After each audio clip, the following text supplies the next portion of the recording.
তুমি কি জানো এমন এক সাহাবীর কথা যিনি জাহিলি যুগেও কখনো মদ স্পর্শ করেননি? তিনি ছিলেন অত্যন্ত জনপ্রিয়, বন্ধুবৎসল ও অমায়িক একজন মানুষ, একজন সফল ব্যবসায়ী, দানশীল এবং অসাধারণ চরিত্রের অধিকারী।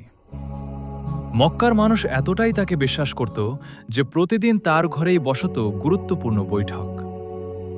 শুধু তাই নয়, তার ব্যক্তিত্ব, জ্ঞান আর আচরণে মানুষ তার প্রতি আকৃষ্ট হয়ে পড়ত। কিন্তু জানো কি, কিভাবে তিনি ইসলামের প্রথম দিকের সবচেয়ে বড় সমর্থক হয়ে উঠলেন? চলো তাহলে শুরু করি তার জীবনী। হযরত আবু বকর সিদ্দিক রাদিয়াল্লাহু আনহু ছিলেন তার গোত্রের অত্যন্ত জনপ্রিয়, বন্ধুবৎসল ও অমায়িক ব্যক্তি। তিনি ছিলেন একজন সফল ব্যবসায়ী, দানশীল ও চরিত্রবান মানুষ। জাহিলি যুগেও তিনি কখনো শরাব পান করেননি। তার অমায়িক আচরণ, পাণ্ডিত্য ও ব্যবসায়িক দক্ষতার কারণে অনেকেই তার সাথে বন্ধুত্ব স্থাপন করত। তার নাম ছিল আব্দুল্লাহ, কিন্তু সবাই তাকে চিনত আবু বকর সিদ্দিক রাদিয়াল্লাহু আনহু নামে। তিনি ছিলেন সত্যবাদী, তাই তাকে দেওয়া হয়েছিল সিদ্দিক উপাধি, আর আতিক বলা হতো মুক্তিপ্রাপ্ত হওয়ার কারণে।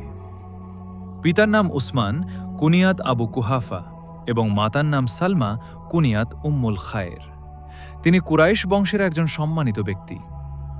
রাসূলুল্লাহর জন্মের 2 বছরের মতো পর জন্মগ্রহণ করেন এবং মৃত্যুকালে বয়সও প্রায় সমান ছিল।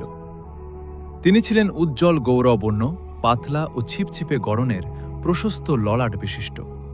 বয়সের শেষে চুল সাদা হয়ে গেলে মেহেদি ব্যবহার করতেন।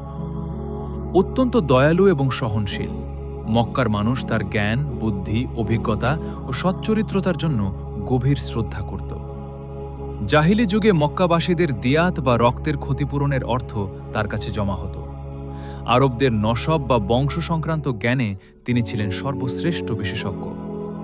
পুরা জীবনী শুনতে চাও? শুনতে চাইলে কমেন্টে জানাও আর ফলো করো